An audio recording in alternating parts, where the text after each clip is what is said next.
The forgotten cell tourists came and went, cameras clicking against the crumbling stone walls of Eastern State Penitentiary.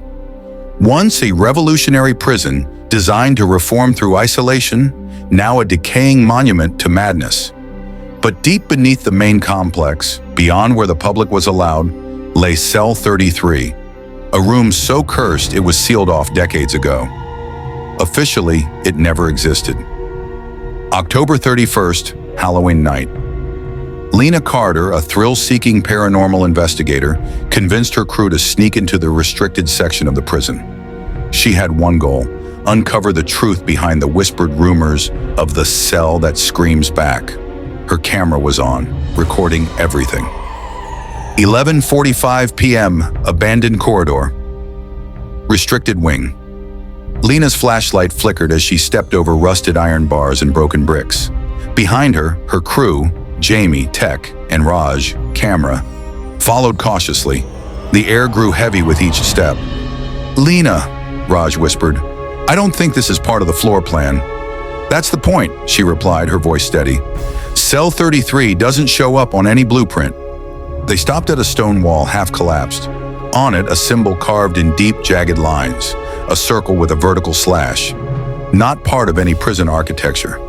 Suddenly, Jamie's EMF reader began to spike. "This thing's going nuts," he muttered. Behind them, a low scraping sound, like metal dragging across stone. They turned. Nothing. Then Lena spotted it, barely visible in the wall, a door, partially hidden behind debris. She cleared it off, revealing a small iron plate. 33. It was real. 12:02 a.m., inside cell 33. The room was pitch black, colder than any space they'd entered. The walls were covered in scratch marks, as though someone, or something, had tried to claw its way out. Suddenly, the door slammed shut behind them. Slam! Jamie rushed to open it. "It's jammed!" the EMF meter screamed. Raj's camera shorted out. Lena stood in the center, staring at the far wall where the scratches were deepest. Among them, a message had been scrawled in dried blood. "He watches from the dark. Don't speak his name." Before Lena could say anything, a voice echoed around them, not from any direction, but from inside their minds. "You spoke too loud." The light died, pitch black, and then came the scream, not from one mouth but many, voices shrieking in agony, begging, laughing, whispering names. Jamie collapsed, clutching his head.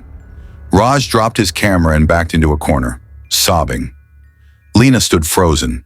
Something was in the room with them. Footsteps, slow, deliberate. A figure appeared, tall, thin, its face wrapped in old prison bandages, eyes glowing faintly red. It pointed at Lena. "The cell remembers you," it rasped. "You were always meant to return." 3 a.m. outside cell. 33 security found Raj curled in the fetal position outside the door, mute. Jamie was never found. Lena's camera was recovered, but the footage was corrupted, except for one clip.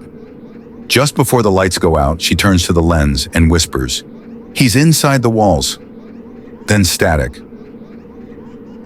To this day, no one speaks of Cell 33, but sometimes, on stormy nights, guards hear whispers echoing from the sealed corridor. And if you listen closely, you might hear someone scream, but there's no one there.